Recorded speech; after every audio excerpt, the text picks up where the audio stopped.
दोस्तों, Donald Trump के दुख जो हैं वो खत्म होने का नाम नहीं ले रहे। अब दो तीन चीजें एक के बाद एक हुई हैं जिससे डोनाल्ड ट्रंप को ऐसा लग रहा है कि जो उसका वर्चस्व है उसको अंदर अमेरिका के इनसाइड अमेरिका उसको चैलेंज किया जा रहा है और डोनाल्ड ट्रंप इस चीज को लेकर बहुत परेशान है। अब इसने लड़ाई तो शुरू कर दी दोस्तों, और ये हमने पहले भी डिस्कशन करा था। इसने लड़ाई शुरू कर दी। इसने लड़ाई वैसे ही शुरू करी दोस्तों जैसा इसने टैरिफ शुरू करे थे। अब याद है कुछ समय से ये आपको पता होगा कि ये टैरिफ की बात नहीं कर रहा, ये पिछले एक महीने से टैरिफ के बारे में बात नहीं कर रहा है।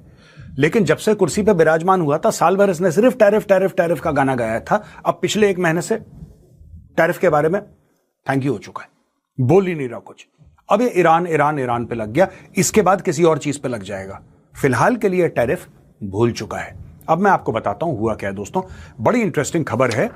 ये है US court of international trade, इसके जज हैं Richard Eaton. US court of international trade और जज का नाम है रिचर्ड ईटन। उन्होंने बोला है कि भाई ये जो अरबों डॉलर का खजाना तुम लेके बैठे हो, अरबों डॉलर का तुम खजाना लेके बैठे हो, ये पैसा आया कहां से? तो साहब ये तो टैरिफ का पैसा है। तो टैरिफ का पैसा कहां से आया? मैं आपको बता रहा हूं, ये ईरान के साथ इसकी डायरेक्ट लिंकेज है। इसका ईरान की लड़ाई के साथ डायरेक्ट लिंकेज है दोस्तों। अभी मैं आपको समझाऊंगा, पहले आप बैकग्राउंड समझ लीजिए। तो दोस्तों, जज साहब ने यह बोला है कि आपकी जो देनदारी है लोगों को वो है 175 अरब डॉलर, यानी कि $175 have to be distributed back. तो उन्होंने बोला कि जो पहले जजमेंट आई थी वो भी यूएस के सुप्रीम कोर्ट की जजमेंट आई थी कि भाई तुम्हारे टैरिफ गलत हैं, तुम्हारे टैरिफ गलत हैं, गैर कानूनी हैं।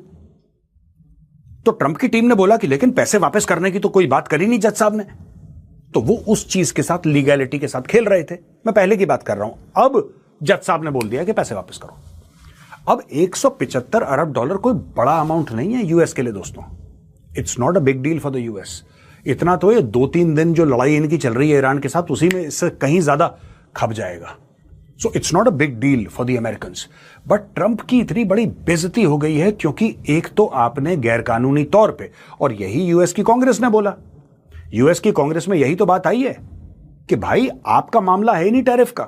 यही यूएस की सुप्रीम कोर्ट ने बोला है आपका मामला है नहीं टैरिफ का, आप टैरिफ कैसे लगा सकते हैं, आपके अधिकार क्षेत्र में तो है नहीं। अब दोस्तों आते हैं ईरान वॉर पे। यही बात यूएस में चल रही है कि आपके अधिकार क्षेत्र में जैसे टैरिफ नहीं था वैसे ईरान की लड़ाई भी नहीं है।